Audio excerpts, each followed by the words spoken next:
Well, good morning, everybody, and a happy new year to you all, and above all, a healthy new year to you all. Back to the first webinar of 2022. Hope you've had a good break, and this will launch you into a new year of knowledge exchange and learning. Just to introduce myself, my name is Philip Dolbert. I'm the Knowledge Exchange Manager with AHDB, actually based down in the Southwest. Delighted to be running this forum again this morning in association with Gordon Howlett and Gowlett Grain, and he'll introduce himself in a minute. I've just got a bit of housekeeping to run through, which is the normal procedure for our webinars. So as you see there, you're all on mute and we can't see you, but you hopefully can all hear us through the course of the morning. You can, however, contribute, and we really hope you will, through questions throughout, which we'll take at the end. And for those of you who've done webinars before, hopefully you know where the question bar is on the right-hand side in that side panel, and you can type in your questions there, and I'll pull them off and address those to the speakers. The game plan is this morning to work through all the speakers, and then we'll take questions at the end, finishing around 10 o'clock. And just to point out that the webinar is being recorded, so if you have to disappear or you miss a bit and want to go back, there will be a recording on our webinar channel on YouTube, where you'll be able to look at the recording of the whole webinar. For those Twitter people, those are the two Twitter handles there, or two of them, which feel free to use and pass on. As usual with our webinars, there are basis and erosion points available. We haven't actually had the allocation back yet, but I'm sure there will be points allocated. And again, for whichever one you're interested in, please put in the relevant details in the chat box, and my colleague will kindly put those details through back to the relevant bodies. So again, you use the chat box function on the right-hand side. So as I said, the basic format is we're kicking off now. We'll run through our three speakers who Gordon will introduce, and then we'll come back together an hour or so for questions and hopefully a discussion based on what you heard and points you want clarification of, or indeed points you want to add to with your own knowledge. Really helpful to share all that. So as I say, absolutely delighted to be running this with Gordon again this year. And I'm now going to hand over to Gordon, and he'll just say a few words before we go on to our first speaker. Actually, before we did that, we did say we would just try and find a little bit about who we had in our audience. So as usual, it's just click on one of those two icons there, and it will give us an indication of who we've got in attendance this morning. There's over 100 of you, well over 100 of you registered. And it will give us a feel of who we're talking to. Christian will switch to the recording. There we are, fairly even balance, slightly in favour of the professional agronomist trade and others. So that's the first indication. The second poll we wanted to ask was, for those of you that are growers of oats, where are you on the sort of spectrum? You basically growing the same acreage as before, more or less, or is this your first time for 2022 that you're going to put oats in the ground, or indeed are you yet to move into the world of oats? So we'll be interested to see how that splits out when you've all clicked the appropriate button. Just give me another 5 seconds or so. Getting a few more. Just so the bars are creeping across. So there we are. So a lot of you sort of on a fairly level plane by the look of it, but there's some potential new entrants into the industry there, which will be, hopefully you'll find this morning finding useful. Then the next poll question we wanted to do was just to find out why, for those of you who are growing, or for those of you that are about to grow, what are your reasons for growing oats in the rotation?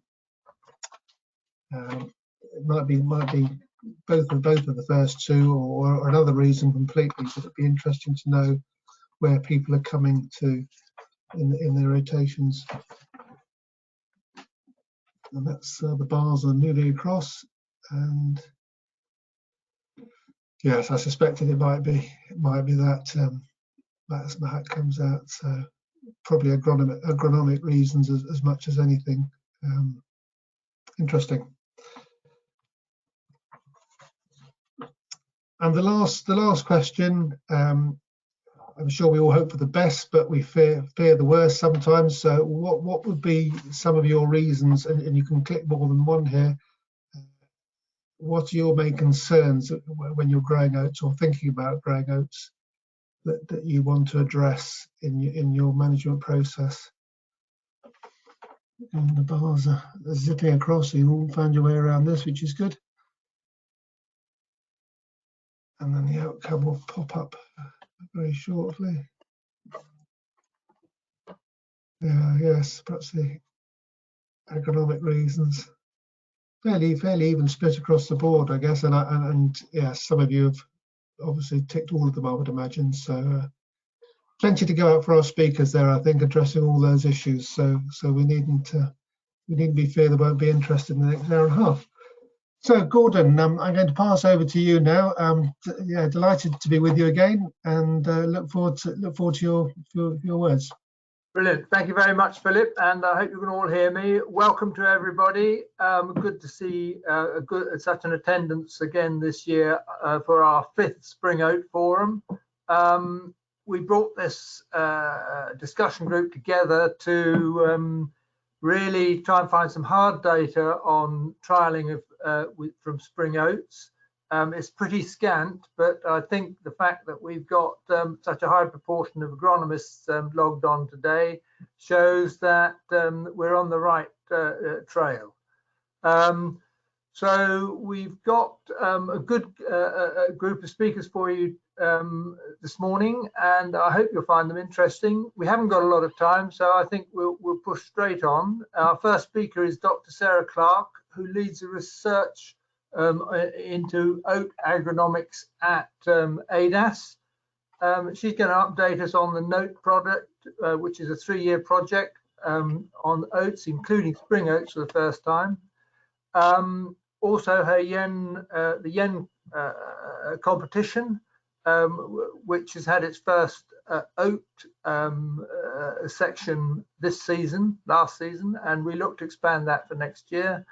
And a timely piece on the cost break-even ratio for oats with fertilizer prices that couldn't be more topical. So no more ado, Sarah, the floor is yours. Thanks very much, Gordon. Hopefully everybody can see my screen. So hello everybody, and Happy New Year, and really good to speak to you this morning. As Gordon said, I'm going to cover a number of topics this morning, so it's going to be a bit of a whistle-stop tour, but if you do have any questions, please feel free to ask at the Q&A session at the end of the programme. So I'm going to be talking a bit about spring oats nutrition, both an update on the NOTE project, where we are with that in terms of spring oats, and also, as Gordon said, looking at the effect of the high fertiliser prices that are around at the moment.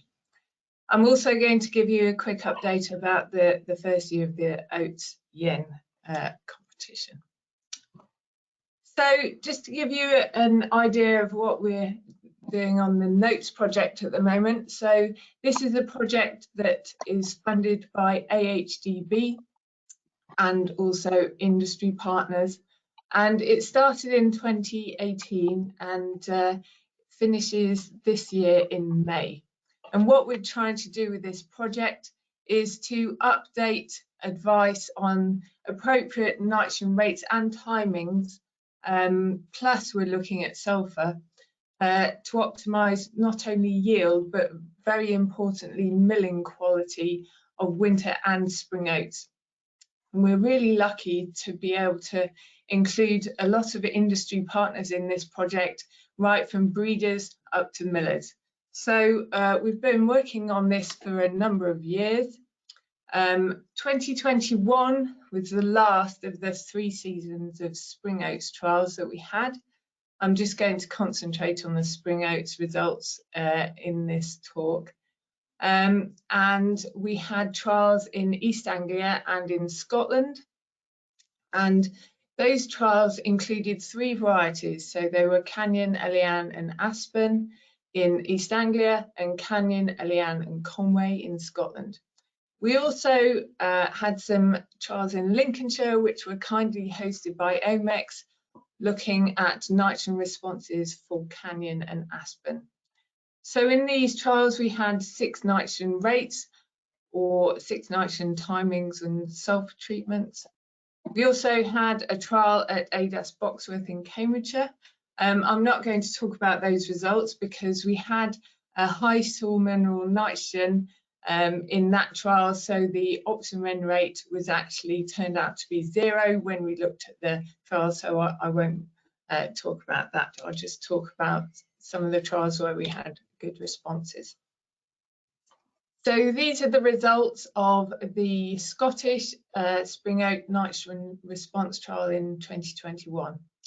And we have a nitrogen response curve fitted here. So we have the amount of nitrogen applied along the x-axis and the yield up the y-axis. And you can see the 3 varieties in different colours there.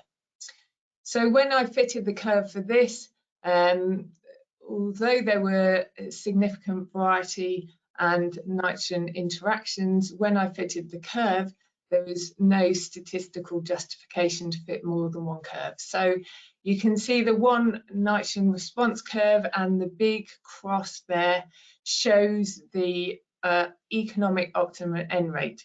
And I should say that economic optimum N rate was calculated using the break-even ratio of 5, so the old fertilizer prices, and so it would be different under the current situation.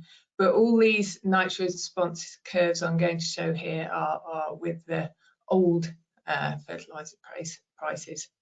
This was a very short crop, but it gave a really good nitrogen response to nitrogen, and the optimum N rate fitted with 239 kilos of N per hectare, so pretty high and a lot higher than would be recommended in RB209 at the moment.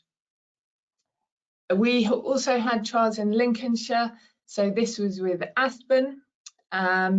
This was also showed a very good response to nitrogen of about 4 tonnes per hectare, and gave an optimum N rate of 126. Next to this trial was a trial of Canyon. This, interestingly, the Canyon yielded slightly better with no nitrogen than the Aspen had, but the optimum nitrogen rate was pretty similar at 119 kilos of N per hectare. So that's just a few results from 2021. The quality assessments are ongoing at the moment, but generally what we've been finding is that the higher nitrogen rates are associated with a higher kernel contents and higher hullability, but a slightly lower specific weight at the very high nitrogen rates. We're going to be combining all the data from all the years of the trials, winter and spring oats, and we're going to be reporting that in May, and then hopefully this will lead to updates of RB209 as well. The nitrogen timing trials for the spring oats particularly, I haven't displayed those today because they're not showing very consistent results, so we do need to do a bit more analysis before we can come to any key messages from those. But the results are indicating that it's important that the crop's able to fill all the grains that are formed, mostly to maximise the quality and specific weight that's needed. So that's really a whistle-stop tour of where we are with the Notes project. Obviously, the impact of fertiliser prices is going to be key this season. And ADAS carried out a review back in November for AHDB, looking at the impact of the current fertiliser prices. And this was done on looking at wheat and barley and winter barley and spring barley and oilseed rape. There will be a second phase of this review which looks at in a bit more detail at the analysis. But I just thought I'd talk a little bit about what we think the difference is or not of oats, the impact on oats will be. So when we think about the nitrogen response curves, which I've already shown a few before, we look at the economic optimum N rate. So that's the N rate at after which the cost of applying 1 extra kilo of nitrogen gives less value in terms of extra yield. And the economic optimum N rate with the break-even ratio, which is the ratio of fertiliser cost to grain price, at the moment for all cereals is 5 in RB209, and that's what I've been using for the notes curve fitting. But at the moment, the wheat break-even ratio with the fertiliser price and the grain price as they are at the moment is around 10. And looking at oats, it could be even slightly higher at around 11. And you can see from this graph here, the orange curve at the top there is the typical nitrogen response curve for cereals, and the filled in orange diamond is the economic optimum N rate at a break-even ratio of about 5. But this circle shows the effect of when you have an increased break-even ratio. So the optimum N rate decreases as the break-even ratio goes up. The review found that with a break-even ratio of 10, RB209 recommended rates should be reduced by about 50 kilos of N per hectare. However, in the review, which you can find on the AHDB website, there is a table which shows the impact of a range of different fertiliser prices and a range of different grain prices that you might achieve, so that you can look on the relevant combination for you to see how much nitrogen rates should be reduced by. Obviously, along with a reduced nitrogen rate, you would expect a reduced yield at the same time, which can be up to 0.6 tonne per hectare. The review that we carried out included winter wheat, winter barley and spring barley, and oats wasn't included in that analysis. But the shape of the nitrogen response curves we see for oats are pretty similar to other cereals. So generally it would be, there would be a similar change in the optimum N rate and yield. So this graph just illustrates the adjustments to N recommendations up the y-axis that you would get for a change in break-even ratio. And you can see the arrow on the right-hand side up to the cereals line that is a break-even ratio of 10, you'd be decreasing the recommended rate by about 50 kilos. It's quite a useful calculator on the AHDB website as well, where you can put in your fertiliser price and your the expected grain price that you would achieve, and that will give you a bit more of an idea about how you should be adjusting for your situation. But that, as I said, that can be found on the AHDB website. So moving on again, thinking about the oats yen in 2021. So I was really pleased that we were able to have an oats yen finally it was the first year of the specific oats yen in 2021. Since the cereal yen has started, oats crops have been welcome to enter, but all the parameters and potential yield models that we had weren't specific to oats. So in 2021, we set up a specific oats competition with specific potential yield calculations for oats based on some of the data and the benchmarks of Green Area Index and things like that that we calculated as part of the development of the oat growth guide. So we have a specific potential yield model, and we also have specific reports for oats, and which you can see on the right hand side, the first page of one of those. And those reports they're 24 pages long and have over 100 benchmarks in there. So it's a lot of information, and growers find them really useful. And they're also really useful to try and understand a bit more about oats and what parameters are associated with good oats yields and quality. So for this first year, we had 22 entries. They were winter and spring oats. We combined the two because we didn't have a huge amount of entries, so we've combined winter and spring oats into one report. And we had gold and silver winners. So the gold winner was Simon Best, who is based in County Armagh. He had a crop of Mascani, which yielded 9.2 tonnes per hectare. And the silver winner was Will Hamilton, who's based in Berwickshire, with an 8.3 tonne per hectare crop of Conway. So you can see winter oats and spring oats are both doing well. The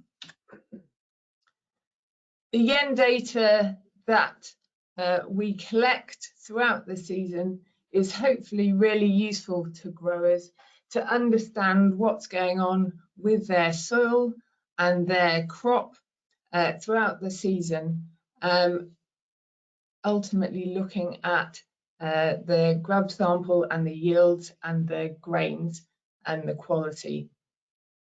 And alongside that, understanding the amount of light they've captured and the amount of potential water they've captured really helps growers to dig into what's going on in their situation.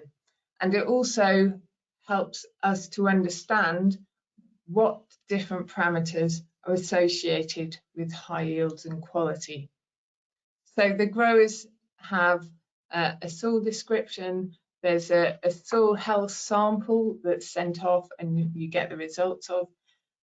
We look at leaf nutrients, the amount of light that captured, the number of, apologies, this says ears rather than panicles, because this is our cereal slide. And then we have the grub samples looking at harvest index and biomass, and then we are able to look at grain yield and nutrient content of the grain as well. So hopefully all those different pieces of information are really useful to growers. What we do in the report is we look at a benchmarking type system. So this helps growers to understand where their crop is in comparison to other crops in the oats yen. So this is a typical benchmarking box and whisker plot that we display throughout the report. And this shows the distribution of the data. So the main grey box in the middle, or it could be green, shows the middle 50% of yen values, with the middle line in that box showing the middle or the median yen value. And the whiskers to the right and left of that box shows the range of the other yen values. And comparing those to the spring oat benchmark, which is in green, and the winter oat benchmark, which is in blue, and those come from the Quaker Oat Growth Guide, which was released in 2019. And then the farmer's individual value is in orange so that they can see where they compare to everybody else. So I thought it would just be useful to do a bit of interpretation about the yield achieved of the Conway, which was the silver medal winner in the Oatsian competition with a yield of 8.3 tonnes per hectare. I haven't got time to go through all the results because that would take ages. So I'm just going to look at the yield and some of the components of yield. So this box and whisker plot you can see on the right here shows that the orange bar shows the 8.3 tonne per hectare yield, looking very good compared to a lot of the other entries. Generally, in 2021, we found the cereal yields were relatively low, and the oats yields generally sat between the benchmarks of the spring and winter oats there. Generally, in 2021, we found that crops had relatively low biomass, but high harvest index. This Conway crop's biomass was better than most, and you can see that the majority of the crops had biomass similar to the spring oats benchmark, but quite a lot lower than the winter oats benchmark. And relatively high harvest index was achieved by a lot of crops in 2021, and this is very similar to what we saw with this Conway crop. So when interpreting the yields of your crops in the oats reports, the first thing to look at really are the yield components. So the things that the parts that you can multiply up to calculate yield. So that's the number of panicles per metre squared, the grains per panicle, and the 1,000 grain weight. Generally, 1,000 grain weights were low in 2021, and similarly, this entry had quite a low 1,000 grain weight, but it did have a good specific weight and a lot higher than most other entries, which where the specific weight was relatively low, and the median specific weight, you can see in the middle of the grey box there, was below 50, which was disappointing. We found that 1,000 grain weights were pretty low because we had quite a dull summer in the UK, and that meant that there wasn't very good grain filling. This anomaly map here shows that the sunshine hours in August of 2021, and I've displayed this one because this Conway crop was grown in Berwickshire in Scotland, and will have still been filling its grains in August. And you can see all up the right side of the country, the grey areas show that those areas experienced a lower than average amount of sunshine hours in that month. And you can see that it extends up to the east side of Scotland and Berwickshire, where this crop was grown. So although Scotland is known for its nice long grain filling period, this lower than average amount of sunshine hours this last season had a detrimental impact on the 1,000 grain weights. But what this crop did have was a high number of grains per metre squared, and that's what really helped it to achieve a higher yield. And what was good about this crop, it achieved a high number of grains per metre squared and also a high specific weight. So it was a really good quality crop. There are a lot more metrics that we can look into in more detail, but unfortunately I don't have time for that today. So just to conclude in terms of the first year of the oats yen, it was a successful season and we had a good number of entries, and hoping we can build on that in 2022. It will be great to get a few more entries from oats growers and help them to understand what's going on with the crop and which aspects you could potentially look at to work on to improve yields and quality. The winter and spring oat crops were achieving good yields, but I wouldn't say they were sort of unachievably high yields. Although yen is a competition, it's not really about the competition, it's about the understanding. And I know a lot of growers spend quite a lot of time looking through their reports and trying to tease out what's going on, and that's the main aim, to try and help understanding in what's going on with crops. As I said, the dull summer led to poor grain filling, and that impacted on the 1,000 grain rates and also the yields of the crops.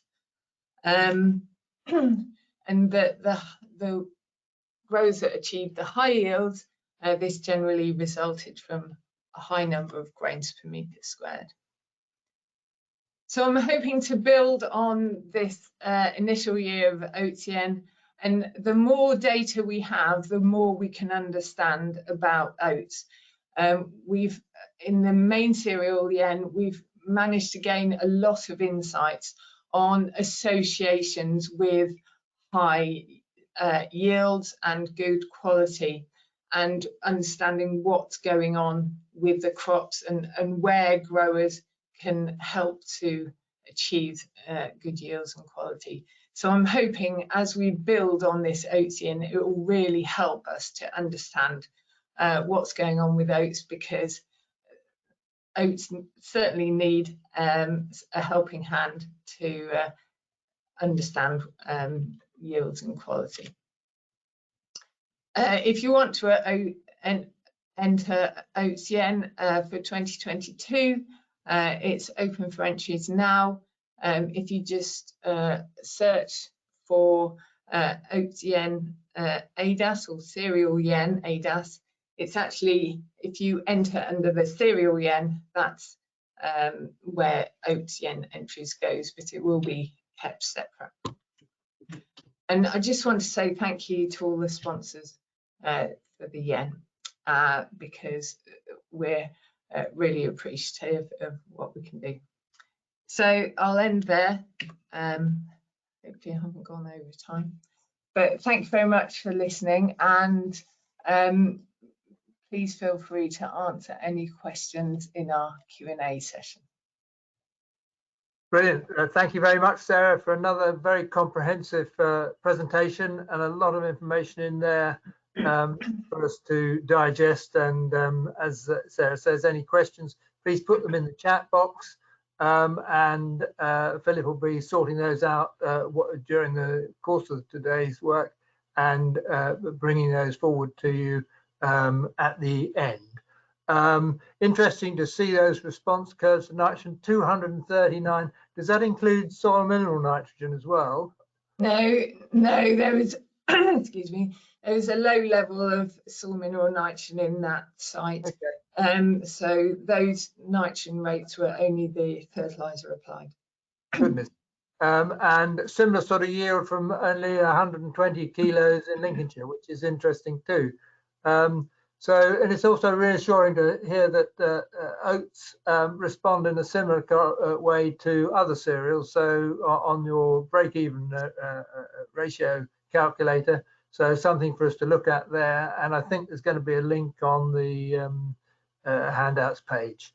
Yeah, that's something I'll be using, especially if I can see, as your sunshine map seems to indicate, that we might be getting up to 16 tonnes per hectare capability from a spring oat crop in Cambridgeshire.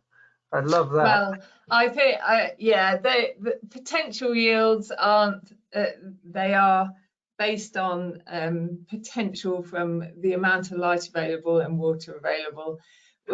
We don't necessarily expect people to get to the potential yields, but in the end this year we did have some very high percentages of potential in the cereal yen. So well, that's something for us to dream of, and we need to press on. So thank you very much, Sarah.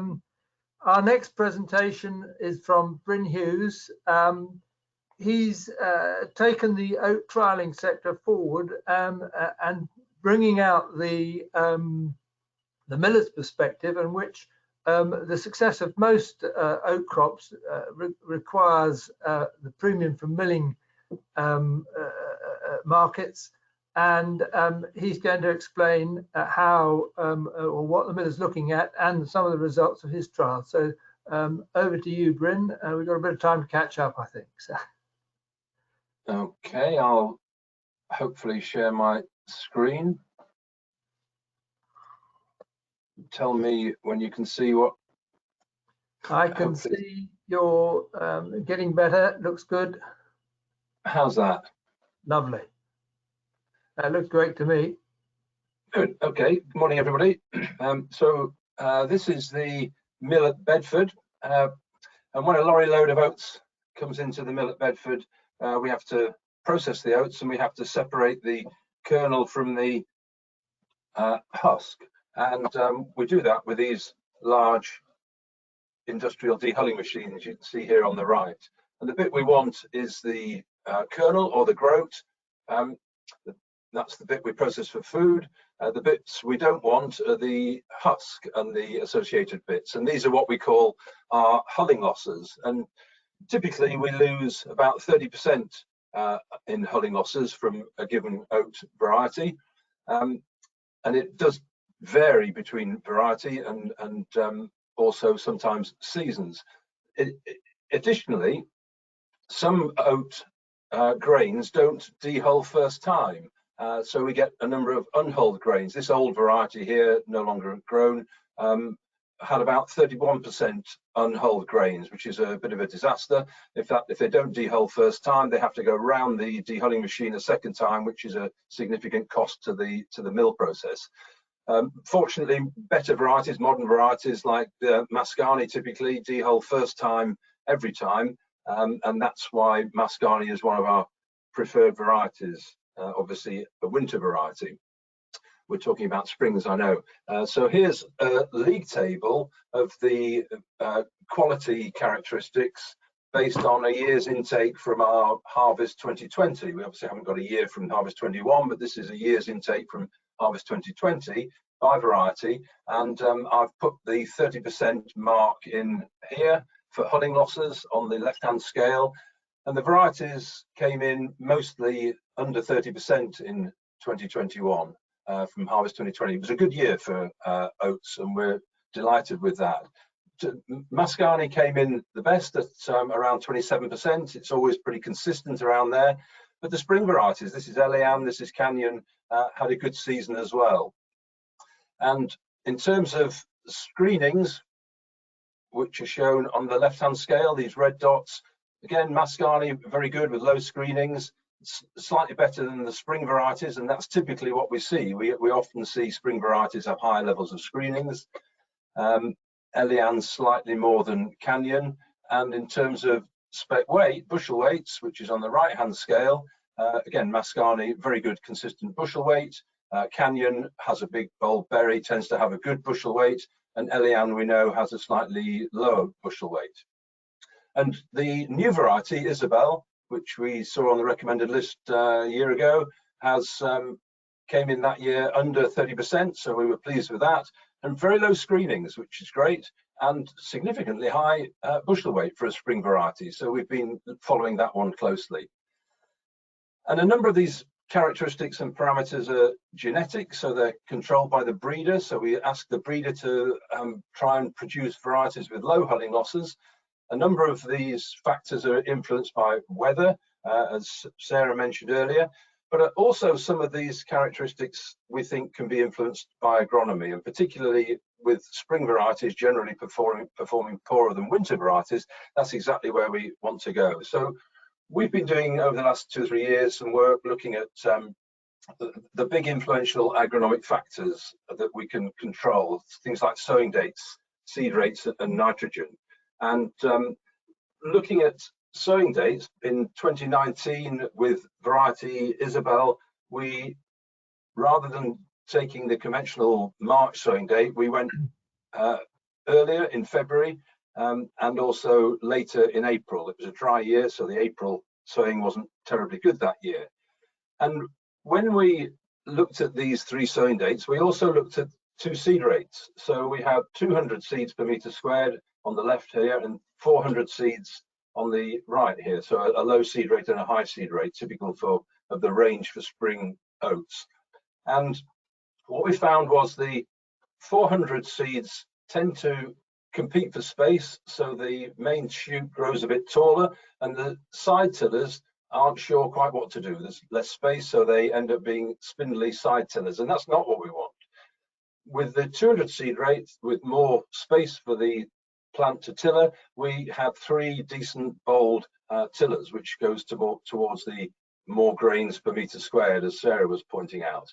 Plus, below ground, there's a better root system with less competition for space with the root ball, which is good for nutrient uptake and also good for drought resilience later in the season.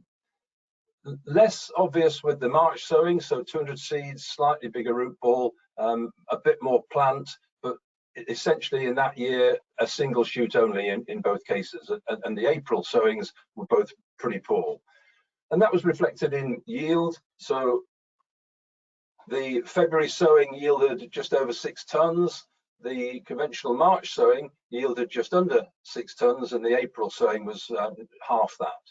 And in terms of quality parameters, the screenings in these red bars here on the left scale were February sowing 2%, which is great, slightly higher 3% with the March sowing, and up to 10% with the April sowing, which is at the point where we will start rejecting crops at 10%, depending on the season. In terms of bushel weights on the right-hand scale, so the February sowing hit the 50 bushel weight, which is the rate we want for the specification. The March sowing slightly under, and the April sowing was barely 30.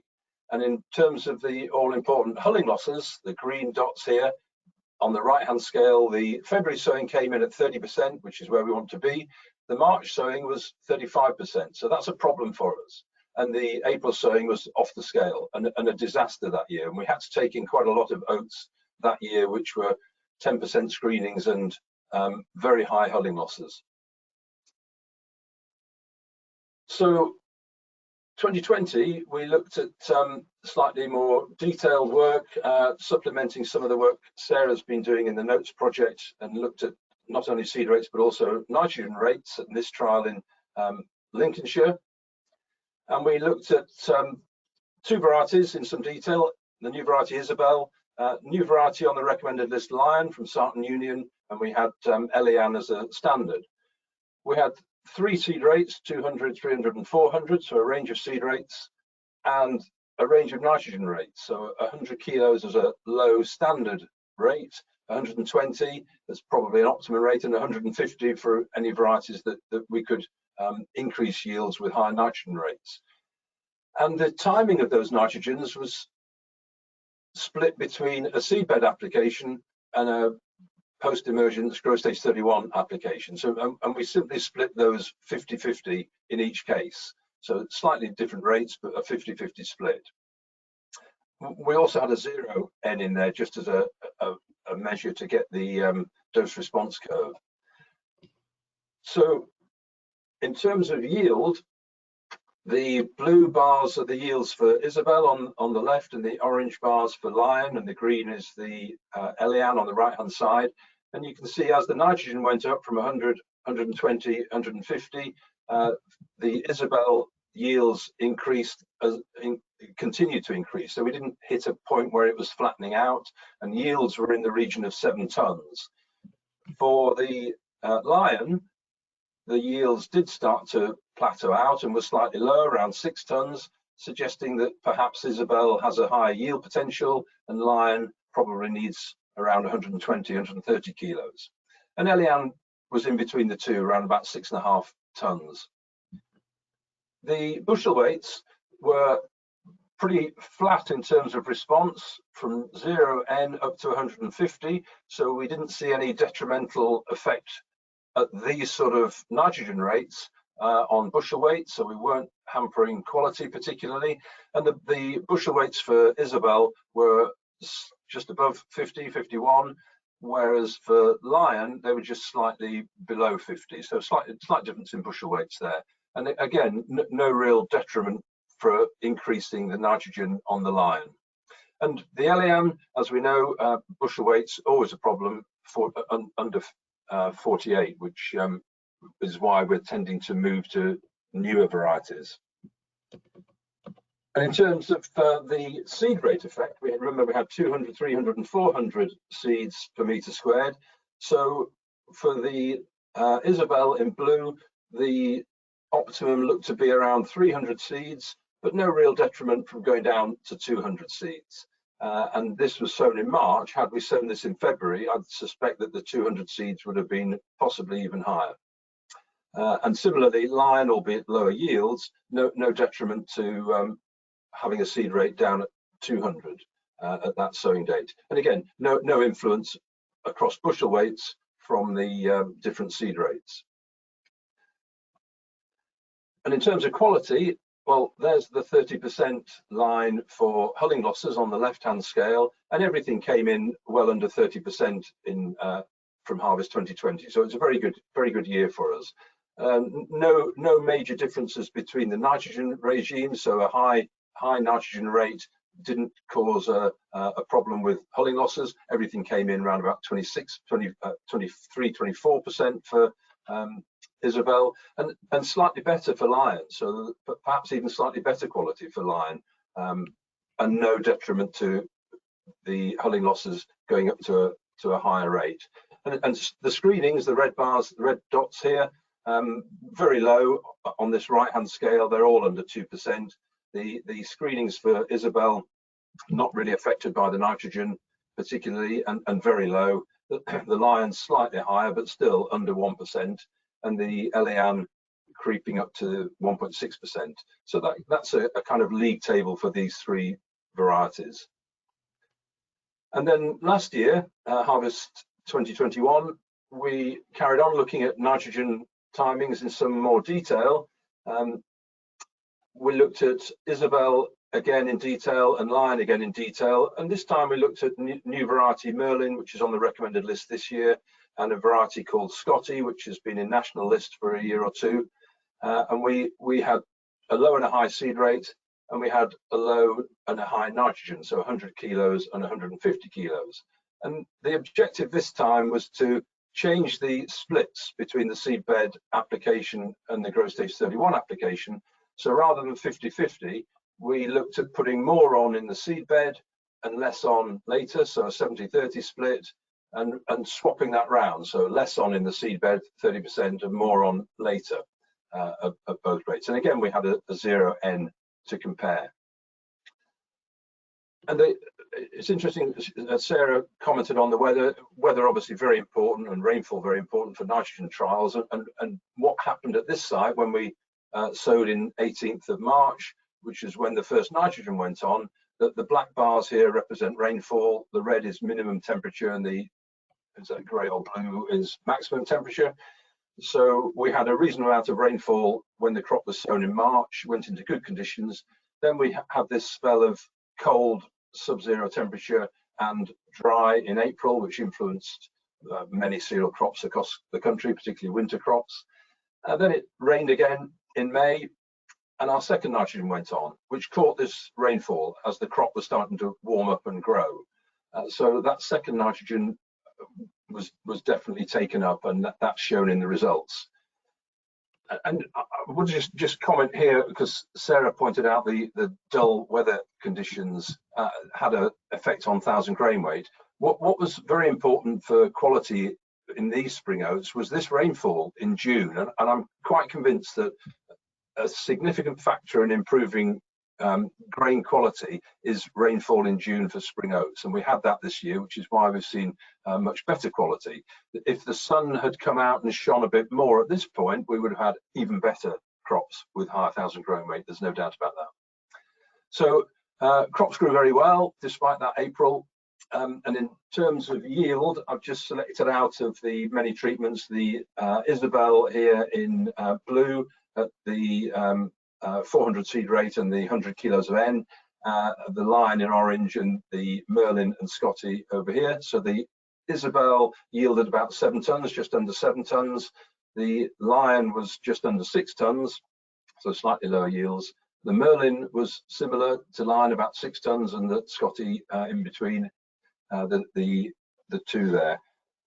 And in terms of bushel weight, again, Isabel, a good bushel weight, strong bushel weight. Lion meeting the spec of 50, so okay, but slightly lower. And Merlin slightly above Lion, but slightly below Isabel. And the Scotty in the same camp as Elian.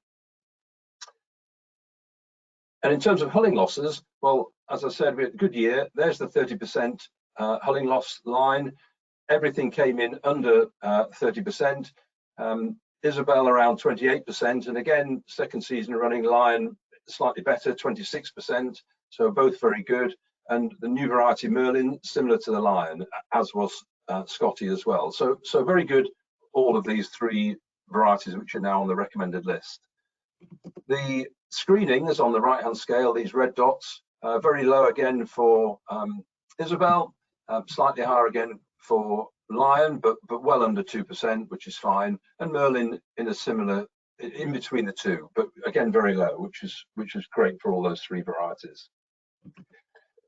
So in terms of nitrogen rates and timings, slightly more complicated. This is the average of the 2 varieties at the different rates and timings, and that's the 0 end. So 100 kilos of nitrogen gave us a ton yield increase. Obviously we would want that, and that was at the 70-30 split. And at the same 70-30 split at 150 kilo,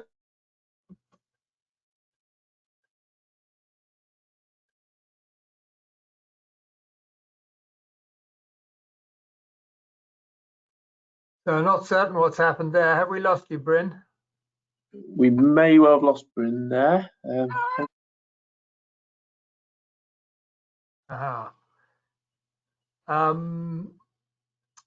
Do we want...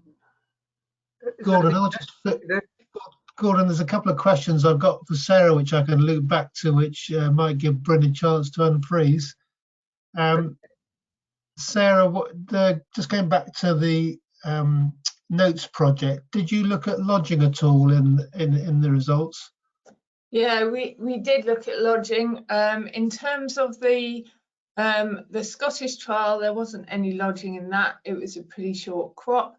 The trials in Boxworth, which I didn't show the results for because there was very high soil mineral N, there was a lot of lodging in there, especially at the higher N rates. And there was a bit of lodging in the highest N rate. We do see more lodging in some of the winter oats trials that we had. So generally, it wasn't a really big issue this last year. Oh, Bryn's back, good. I mean, I'm back again. Oh, well done. Where did I go? Off you go. Where did I get up to? Oh, good question. You got up to this slide saying about how it's a bit more complicated because it's combining different. I was blabbing on quietly on my own, and it said the audio had gone. Okay, I'll carry on at the nitrogen. Is this where I got to? Hello? Yep. Yes, that's where you got to, Bryn. Crack on, yeah. Okay, right. So this was the nitrogen rates and timings results, and we averaged the 2 varieties. This was the 0N. So putting 100 kilos of nitrogen on gave us a ton yield response, and going up to 150 kilos gave us an extra half a ton yield response. So a good dose response. Changing the split from 70-30 to 30-70 showed a slight difference, but not statistical. So I don't think there was anything in that. And when we went up to the 150 kilos, there was a slight downturn in going later, but I don't think there was much in that. All I can conclude from that is it was a good idea in a wet later year to split the nitrogen timings. Whether we go 30-70 or 70-30 remains to be seen. So I think there's some more work to be done on that one. And we also were quite excited to see some lodging for the first time in a couple of years. And lodging, obviously very important to control in oat crops and a concern.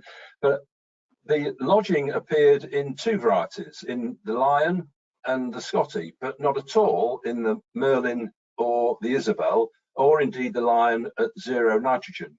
So I think that just highlighted a difference in the natural stem stiffness of the individual varieties. But it's good to see some lodging and good to see whether the nitrogen's influencing it. I'm not sure we can pick too much out between the nitrogen rates. So the higher nitrogen rate had lodging to a similar extent to the lower nitrogen rate. So I don't think that was a major effect. And whilst there were some differences between the 70-30 split and the 30-70 split, suggesting maybe that putting it on later that last year had more of an effect on lodging. But I think that's very marginal. Again, more work needs to be done.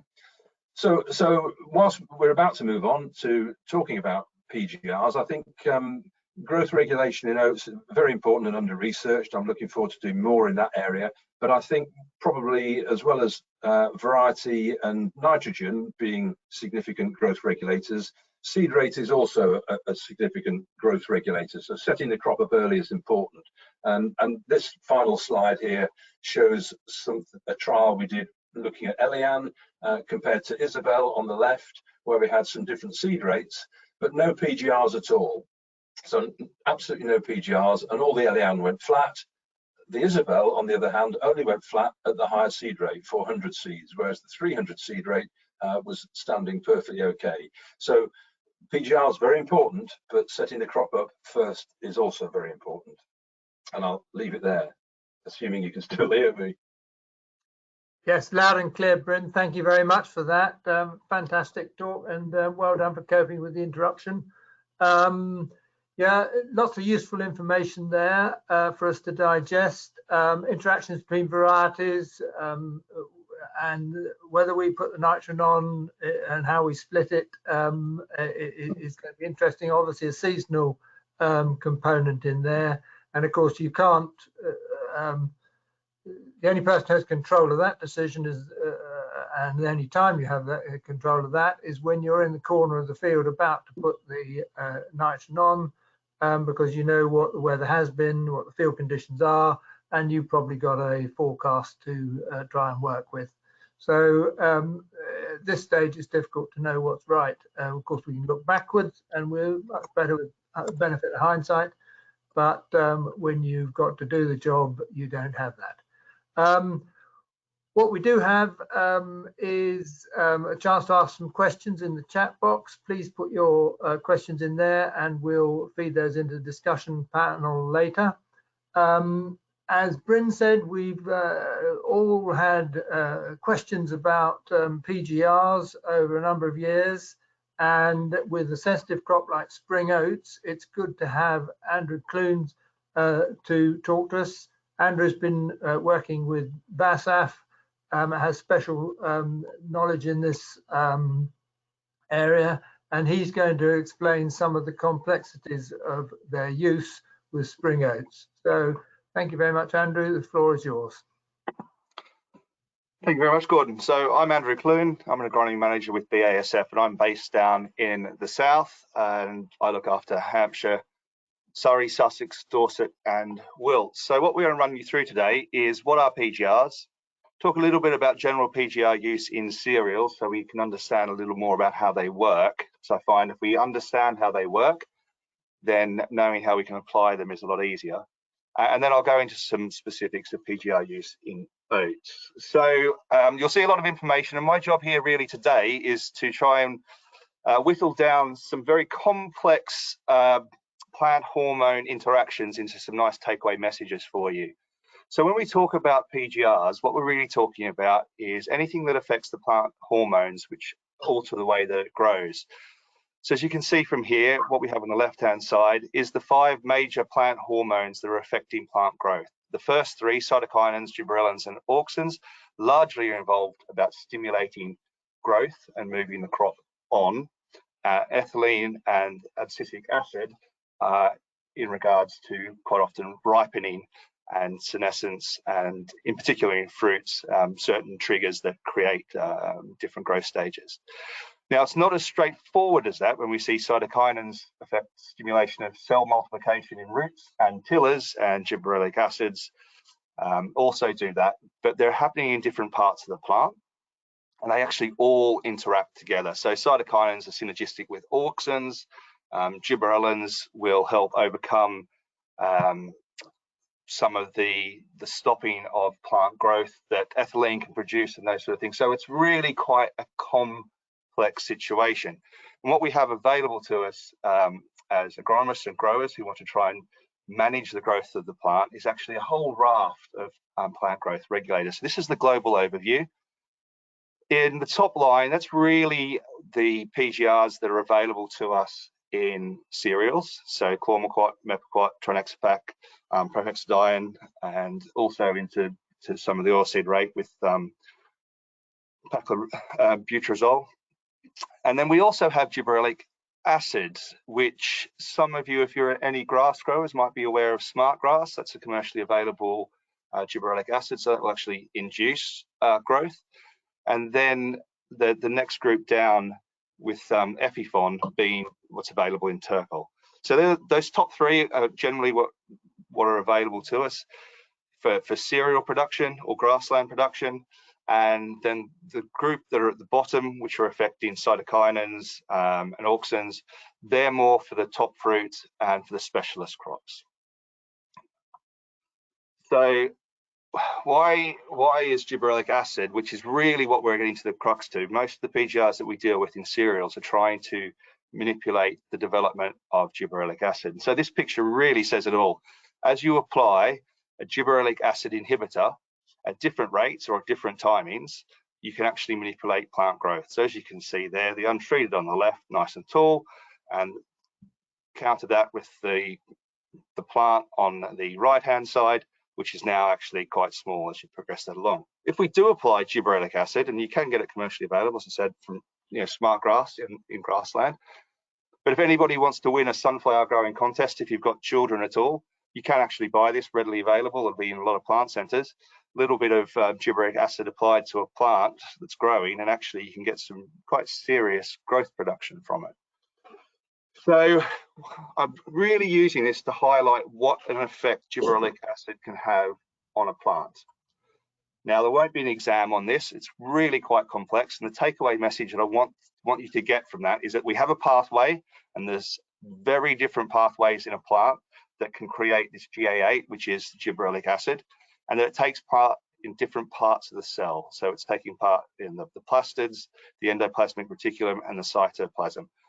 So that's really the takeaway message from this. All what you see there, they're all enzymes which go through a process, and there's lots of different pathways to create gibberellins within the plant. And in particular, what we're looking at in those yellow boxes is where we have plant growth regulators that affect gibberellic acid in cereals. And they take place at different parts of that gibberellic acid pathway. And that's quite important. We'll come to that in a moment of why that happens. Some happen early in the process and some happen late. And actually the time that happens and it inhibits the gibberellic acid pathway does actually affect subtly how certain PGRs work, which we will come to. So one of the takeaway message from that little whistle-stop tour is that the gibberellic acid biosynthesis is influenced by these different substances in different ways. The speed of uptake and translocation, some delay onset of activity, and some are immediate. Some actually will last a few days, others will last a few weeks. And they're also affected by external factors, how much sunlight, how quickly the crop's growing, how much nitrogen has been applied, all of that sort of thing. So they all have side effects. They're neither positive nor negative. They just inhibit growth and manipulate growth. But what we need to know now as growers and agronomists is how we can use that to our advantage. So this is BASF's range of active ingredients, and you'll see there, so we've got mepicot chloride, which is in Canopy, prohexadione, which is also in Canopy and Medax Max, and trinexapac ethyl, which is in Modus, and it is also in Medax Max as well. Now, you can see that they're all, at face value, inhibiting early stage production of gibberellic acid. Some of this, and they all take part, the effect of that is that it affects shoot growth by inhibiting cell elongation. Mepicot doesn't have such an effect on root growth, whereas prohexadione does stimulate root growth, and trinexapac has a little bit of an effect on root growth.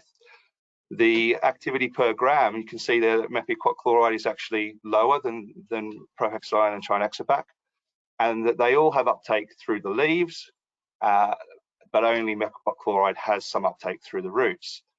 Also, it's worth considering the systemic nature of these and how that might affect, given what growing conditions might be. If we have active growth, it's more likely to be pushed through the plant quickly. Whether we have slow growth, it's going to sit in the plant and not move so well. So the prohexadione calcium, when it says it primarily moves acropedally, it'll only move to the growing point rather than throughout the plant. And this is where it gets really interesting in how we build a PGR program. So mepicot chloride is slightly delayed. If you can think back to that diagram where it happens really early in that chain, that's part of the reason for that. Because if you think about a tap or a hose, you squeeze the hose off near the tap, actually you've still got all of that water that's going to drip out of the hose from where you've pinched it to the end. So that's a good way of thinking about that. So you've stopped production very early in the chain, so everything that's already there can just eke out. Prohexadione, calcium, and trinexapac happen very late in that chain, so it's a little bit more of an immediate effect. Though you do see there that trinexapac ethyl is delayed, and I'll explain why that happens in a moment. So we've talked about prohexadione, calcium, and trinexapac ethyl. So they happen at a very similar point in the chain, but the trinexapac ethyl has slightly delayed. Now the reason for that is prohexadione, calcium, and trinexapac ethyl actually aren't PGRs. What has to happen is we have to cleave off the calcium from the prohexadione and the ethyl from the trinexapac, so that those acids are actually what will inhibit gibberellic acid production in the plant. So with prohexadione calcium, when it becomes dissolved in water, the calcium disassociates and provides prohexadione as a free acid in the water, let's say in your spray tank. So that's why that is becoming more available quickly.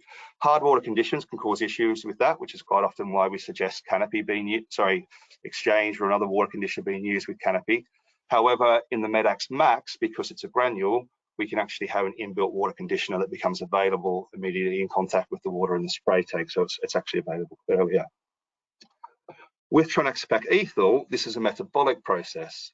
So we need active growth, and that's dependent on light and temperature for that ethyl element to be cleaved off, which is why sometimes in really low cool conditions, where plants aren't growing, that sometimes that might not become readily available, and we might be able to have, and as it's been sort of slowly metabolized, when conditions come right, that's why sometimes there might be some uneven crops.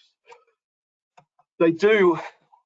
The upshot of them as a straight, trinexapac ethyl and prohexadione, is actually they are doing the same job, but they just work slightly differently. So this is where the growing conditions haven't actually negatively affected the trinexapac ethyl availability. But if we just look at this, it tells a really good story. So here's day 0 when we've applied trinexapac ethyl and prohexadione. So the red line being the prohex and the yellow line being the trinexapac. You see there immediately what we have on the left-hand side is the shoot length, that actually growth has been inhibited in the prohexadione almost immediately. And then after about 10 days, the conditions change to a point where the crop, because we can check on the blue line here, which is untreated. So the blue line, and we're having actually quite slow growth here for the first 10 days, and then we have this rapid growth on the blue line on the untreated. And actually, we see that the prohexadione, it is still doing something. It is still reducing the plant height compared to the untreated, and it then progresses through. But after 10 days, the Trinexapac Equal becomes available and it starts shortening the crop now, because up until then, it was at the same height as the untreated. What we find after 50 and 60 days is actually that those applications both shortened the crop to the same extent. So they got to the same point, they just took a different pathway. Now, the reason I would always suggest to you that when you put a PGR program together in any cereal crop, you want to make sure going in with your PGRs that you have two active ingredients that are affecting growth, because we can then counter the weather.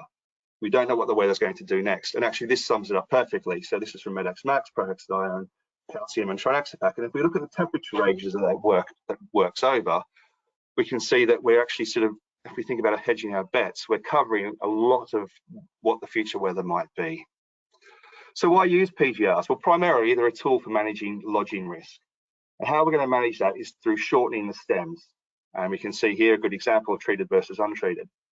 And if we reduce our stem thickness by, if we reduce our plant height by 5 centimeters on a cereal, we're actually reducing our lodging risk by 1.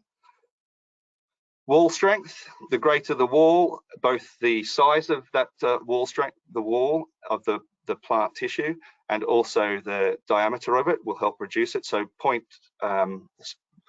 1 millimeter increase in diameter, in stem thickness will reduce your score by 1, and 3 millimeters in diameter. And also roots, plant roots. If we have a 2 millimeter root growth at this crown, we're actually going to reduce our lodging risk massively.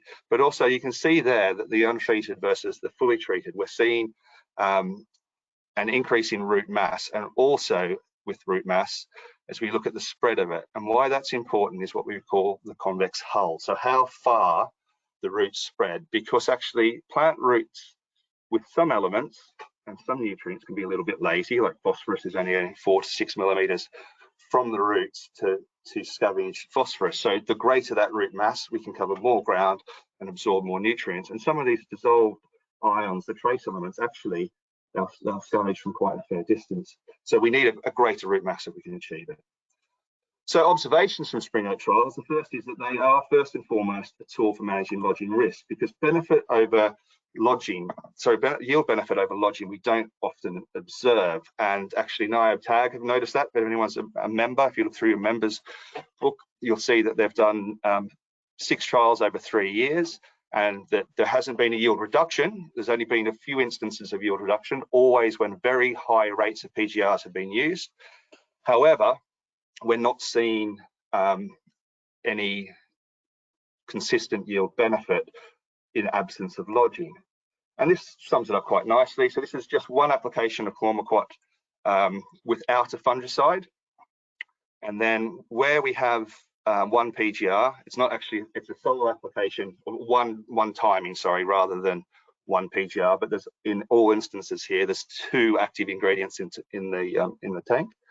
And you find that at differing nitrogen rates, that actually we've caused this nice reduction in height by having 2 modes of action. And this is actually untreated with fungicides, so there might be a slight interaction there. We'll come to that in a moment.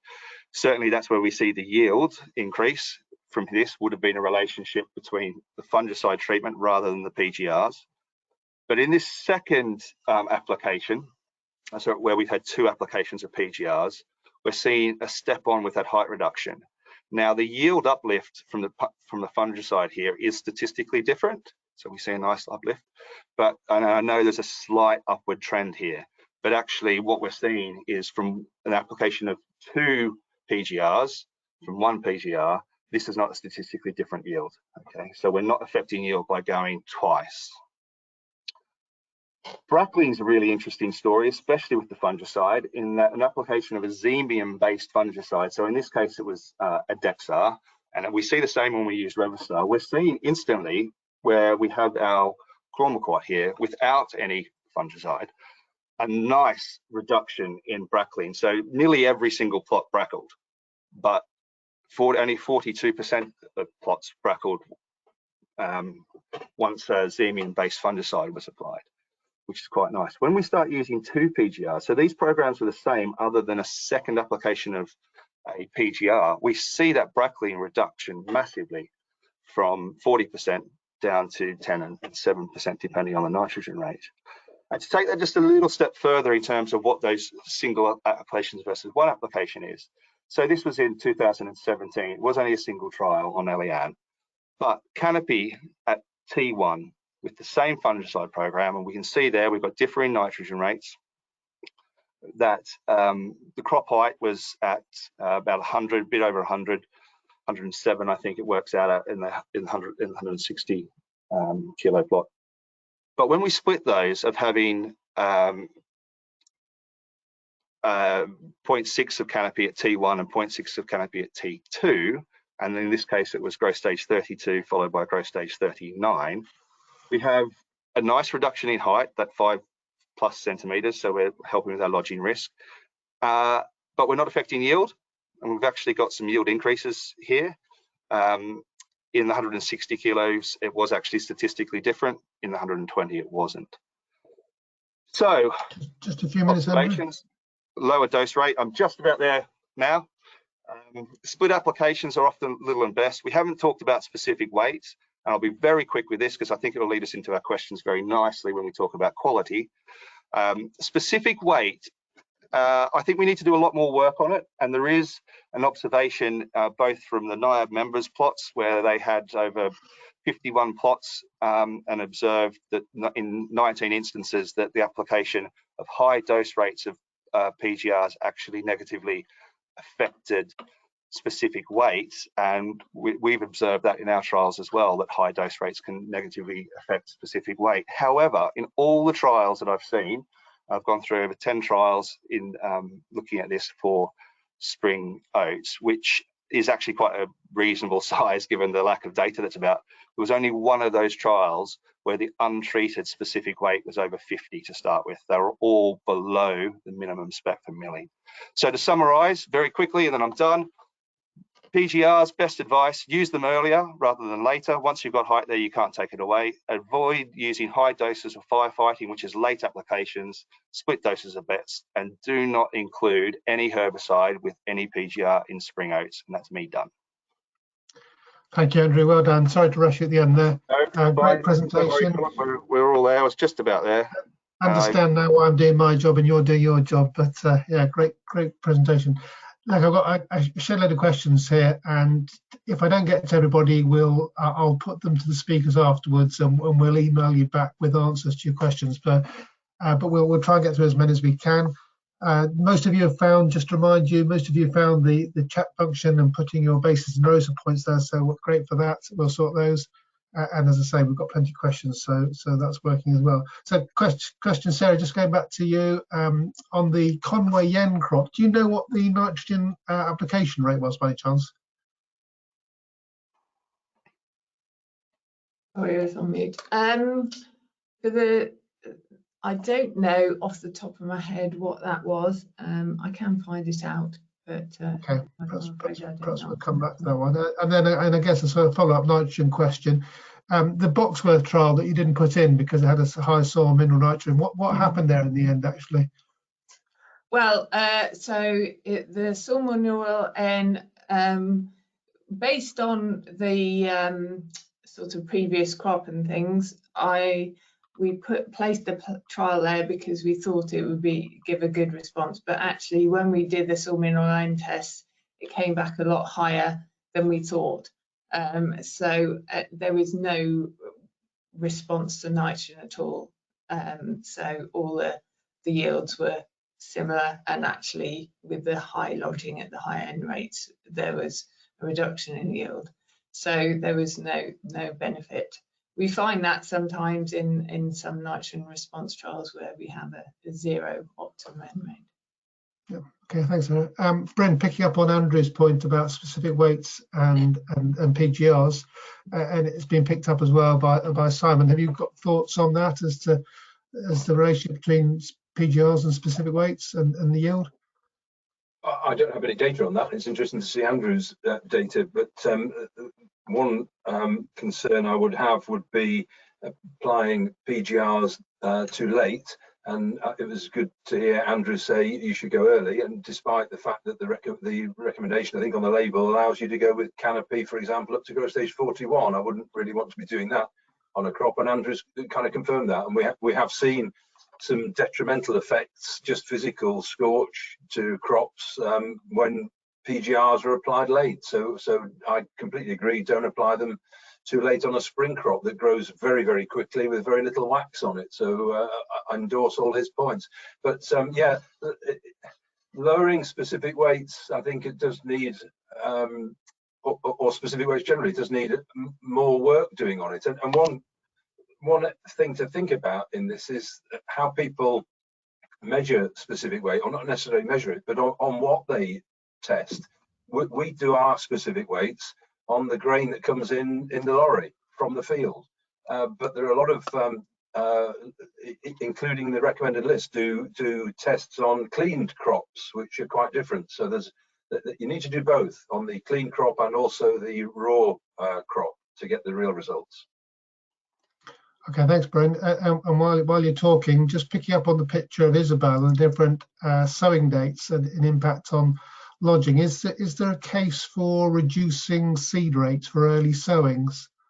Very definitely, yes. But not Sorry so to much everybody out there who's heard me talk about this many times before, but very definitely, yes. I'm a big advocate of low seed rates with early drilling, and we've seen it in the wheat crop over many, many years. It's quite common, and I'm trying to encourage certainly, well, winter and spring oat growers to sow earlier. Obviously, it's more difficult with winter crops. If you have blackgrass, you can't do it, but with spring crops, very definitely, I'd like to see more people sowing their crops in February and lowering the seed rate. 200 is fine in February. Cool. Thanks, Bryn. Philip, just to come back to you on the question about the nitrogen application to that Conway crop. I've just checked back on the report, and I'm afraid we don't have any information on how much nitrogen was applied to that crop. Okay, thanks, Sarah. Andrew, spring 21 was some late frost conditions during the spring oat growing season. The situation where the crops suffered with PGR applied. Is that something we need to think about and sort of carrying a health warning with the weather conditions like that? Yes, there's not a lot of ag chem products out there at all that suggest that don't have a warning about application near frosts, but certainly adverse weather conditions on the application. So if you think about what a PGR is doing, it's manipulating the growth. So any adverse weather conditions that come in after that, or certainly sometimes in the lead up to it, might exacerbate what that plant is doing. So if we're slowing growth down, which is what a lot of these PGRs are doing, and then we have a frost, which is then slowing the plant down, actually, yes, we sometimes can leave ourselves a little exposed to having some damage from it. Dose rate's massive with that as well, which is why I would really encourage that the lower dose but multiple dose rate approach, which actually is really easy to do for winter crops, quite easy to do for spring barley. The rapid growth of oats does paint a bit of a different picture with that, in that quite often you are trying to shoehorn in a fungicide or a herbicide into when you're going through the field. And if our advice of don't put a herbicide with a PGR, then actually that then compresses those spray windows that you have. And I know it's not quite the question that you asked, Philip, but I'd love to see a bit more research being done into earlier applications. So going at growth stage 30 followed by 32, as opposed to a lot of work that's done at the moment, which is 32 followed by 39. I think that later application at 39 is probably where we're having a greater effect on specific weight. So I think it'd be great for a bit more research. And there's a really easy way to do that for growers as well, in that if you're recording everything that you're doing and submitting your data into Yen, then there's a nice catalogue there that starts to become developed of what might cause an effect of things. So yes, okay. So in answer to your question, Philip, yes, be careful of frosts and be careful of any other adverse growing conditions that you might have before applying any ag chem product, but especially PGRs. Okay, thanks, Andrew. You might want to pick this one up as well, or perhaps Sarah. Question about build-up of wild oats. Is there any guidance for controlling that in spring oats in the rotation? It all comes down to your cultural control that you're doing in previous crops, really. Because unfortunately, once we get into it, we have the same species in the same field. It's incredibly difficult to remove. That's Sarah. Yeah, I'd agree with that. Bryn, switching back to you, Isabel, looks promising, and I know you showed some of the results of trials from 2021, but have you got sort of any anecdotal gut feel about what the overall results from Isabel were?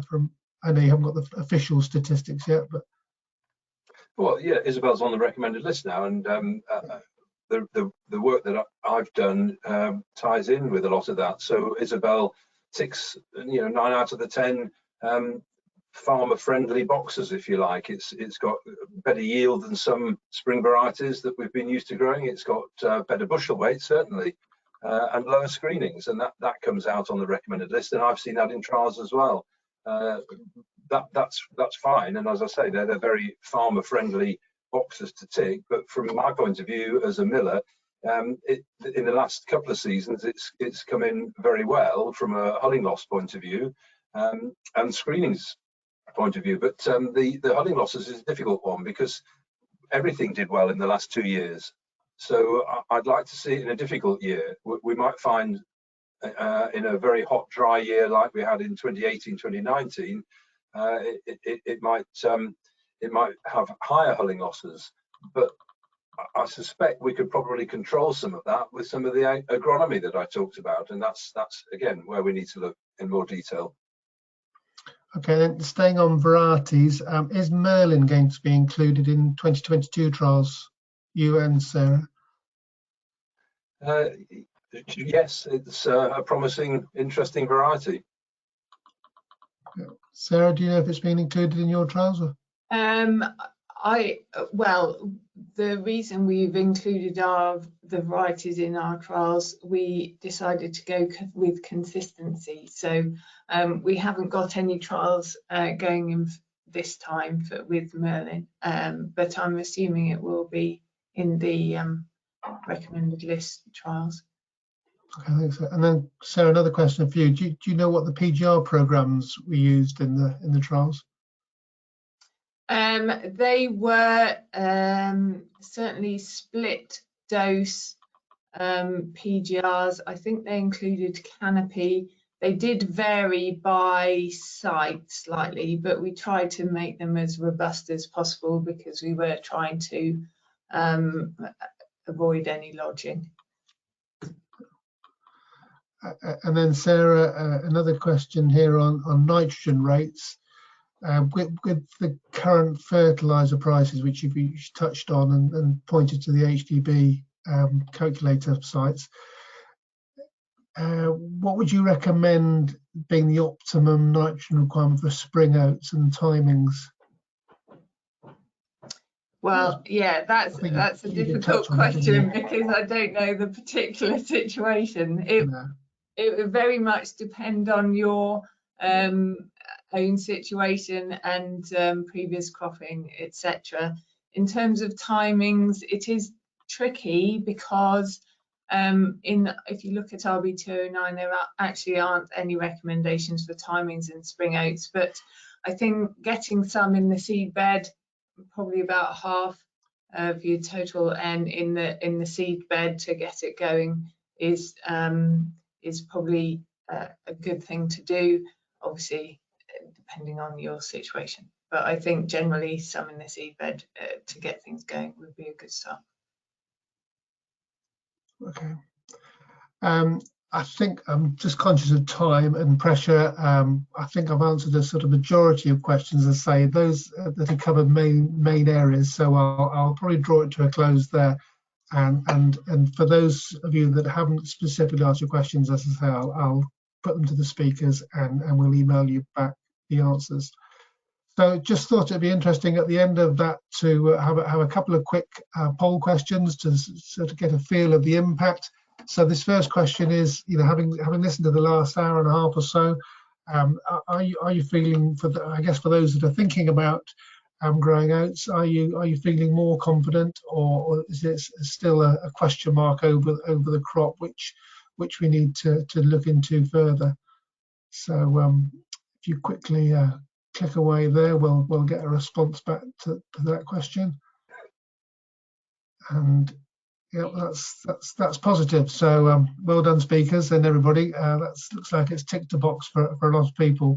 And then the final question, in terms of, and again, you can answer more than one of these if you like, but which of these areas will you be focusing on for this harvest 22? We've touched on most of them, I think, this morning, and without prejudging everybody's answers, I'm guessing people might tick a lot of those, but it'd be interesting to see whether one particular one does come out ahead of the list. And the 3, 2, 1, and we're virtually there. Yeah, fairly consistent, but yield isn't everything, but clearly very important, and Bryn will be pleased to see that the quality and specification are there as well. Great, thank you very much. So just to quickly wrap up from me, just to highlight there that there are some resources. We put them in the panel there on the side, which you can click onto to access those, or go direct to websites. The search engines will do their stuff to take you to those. And please use them. They're great resources, and as already been alluded to, the OTN project is an absolute gold dust of information. So I'm going to stop there before coming back very quickly at the end and pass over quickly to Gordon just to wrap up from his perspective and give you a few take-home messages. Thank you, Philip. Yeah, right on the wire at 10 o'clock on my clock. So very simply and quickly, Bryn has shown us that the most important thing for yield and quality is to drill early. Do not be frightened if the ground is ready in February. Spring oats will do the business for you. And maybe we can head up to those 16 tonne a hectares that Sarah showed us as possible in theory. Pgrs, fascinating presentation there from Andrew. Important to do that early, apply those early and in split doses, and don't mix it. We've had anecdotal information on that, but it's good to have a scientific confirmation for it. Yes, PER says we can use less nitrogen. That'll help the pocket a bit this next season. And if we want to progress with our knowledge, there's no better way than joining the yen competition. And a task for January will be probably to find a sponsor to drum up the 250 quid needed to enter or something. But no better way to measure what's going on the farm. So nothing else from me. Thank you very much for everybody for attending. And I think Philip has a few housekeeping things to remind you. Just to thank you, Gordon, and all our speakers. Thank you, Gordon, for bringing all the speakers together. Great morning. Thank you all very much. Behind the scenes, Christian for doing the techie buttons bit and making it all work. So appreciate that. And just to remind you, listeners, kindly, there will be the recording available. So if you want to come back to any of these, please do.